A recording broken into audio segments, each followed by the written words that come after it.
Hey guys, SaintsKnight here, welcoming you guys back to our channel here with another episode of the F1 show. And today we're going to be taking a look at the 2018 Monaco Grand Prix, or the Monte Carlo Grand Prix, whatever you want to call it. Today we're going to be talking about the about our usual stuff, the qualifying, the race, and so on and so forth. But just this once, just for the first time in ever on the F1 show, we're actually going to be talking about a practice session. Well, usually practice sessions tend to be boring, but this one wasn't. This one made me mad. Made me a little bit pissed off. For some of you that know why I'd be pissed off at the practice, then skip to a little bit. Skip to when I get to qualify, but I will be spending a little bit of time talking about practice. Now, the Monaco Grand Prix wasn't really that much happened, but you know what did happen was actually about the stuff that did happen and was eventful. You could be goddamn sure I was there to actually capture all of it and to tell you guys. So anyways, without further ado, ladies and gentlemen, if you do want to keep seeing the F1 show on the channel, you know what to do. Don't forget to smash the thumbs up button.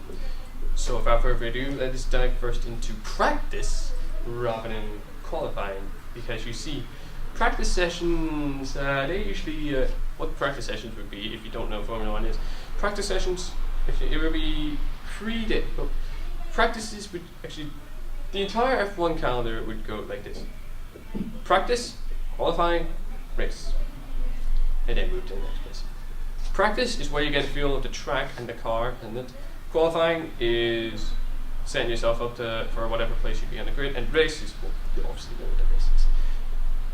So for practice, getting to feel the track with the car, you would expect there to be, you would expect the people to be a little bit sensitive to the track, because it is Monaco. It's a tight street circuit, it's a tight city circuit, much like Baku. Unlike Baku though, this one's steeped in history, and it's regarded as one of the most famous, most recognizable tracks on the F1 calendar. That being said though, not everyone, as it seems, knows how to get around frickin' Monaco, because on the third and final practice, where you could have a chance to actually go into qualifying and actually see where you'd be, Max Verstappen went aggressive as is usual, went too far, too fast, and actually ended up crashing his car, meaning that they had to repair his car in qualifying, meaning that he had to start from the back. Which, I mean, what the hell are you doing, Max?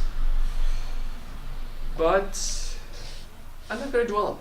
I'm not going to dwell on that, because I know Max is a better driver than that, and if I didn't think he was a good driver, I wouldn't have put a bookie slip on him saying that I was confident that he would win the World Championship. But you know what? Enough of practice and all this shit. Let's move to qualifying, which was a really interesting qualifying, because not only did a Red Bull, Daniel Ricciardo, actually finish in first place, as you can see here. Not only that, but he actually broke the world record in a Formula 1 car for this track in qualifying, which was simply amazing. I mean, because the last record, I believe, somebody correct me if I'm wrong, but the last record, I believe, was Michael Schumacher with a time of 1:11 knots around this track. So Daniel Ricciardo, being not only all these other 19 drivers on the grid, but being a Formula 1 legend, I personally hate Schumacher, but some people consider him an F1 legend, so for the purposes of this F1 legend, that is really saying something. That means the cars, both Red Bulls, are capable, they're willing, and they're actually really good.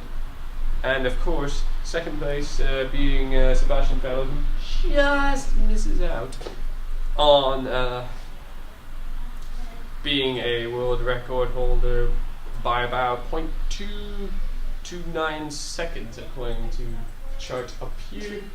And of course, naturally, following behind him would be Lewis Hamilton, about 4.2, actually about, not 4.2, 0.422 seconds slower than Danny Rick in his Red Bull. And now for the race day, and the race, I mean, Monaco is one of those tracks where you can't really overtake a lot because it's a tight street circuit.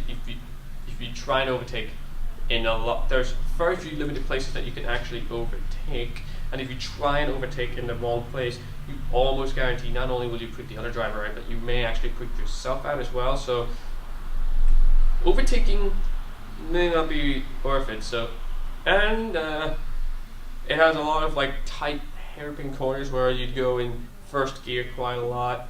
Probably, yeah, first gear would have been used quite a lot in the race, mainly at the about fifth, sixth turn or something. So whatever the hairpin is, but that is to say that it wasn't that nothing happened. I mean, oh no, because as you can see from this chart here, usually we'd have a lot of drivers out of a race, but I honestly thought that as I was watching this race, I would usually think that this, well, okay, maybe Monaco was one of the races that nobody would be out. Nobody would be out. It'd be nice, clean, safe race. Nobody would be out. All 20 cars would make it. That is until Fernando Alonso in his McLaren kind of took things over for the rest of the pack, because he was out. I'm not too sure what lap he was out due to a technical fault with his car, as was two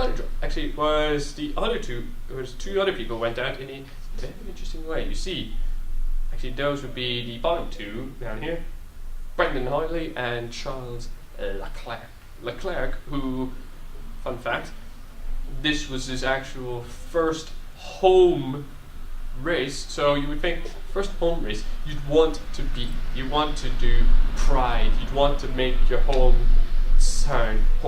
country proud of you. But nope, instead his fucking brakes fell on him, sending him, like, as he was about to approach actually coming out of the tunnel, to crash into the rear of Brendan Hartley, taking both him and Hartley out of the race entirely.